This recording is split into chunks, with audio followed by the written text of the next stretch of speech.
Hey guys, how's it going? In this video we're going to go over two worked examples to show you how to do problems involving damping.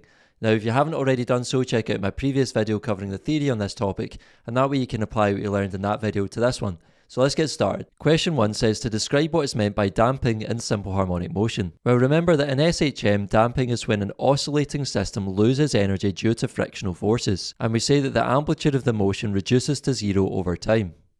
Question 2 says the graph below shows how amplitude varies with time for an undamped system. So for an undamped system, you can see that the amplitude is unaffected over time. And part A says to redraw the graph to show how amplitude varies with time in a critically damped system. Well, remember for critical damping, we would have something that looks like this, where the amplitude decreases to zero in a short time, and there's no real oscillations there. Part B then says to state an example of where critical damping is used in everyday life. Well, remember in the theory video, we talked about how critical damping is used in car suspension systems to stop cars bouncing for a long time.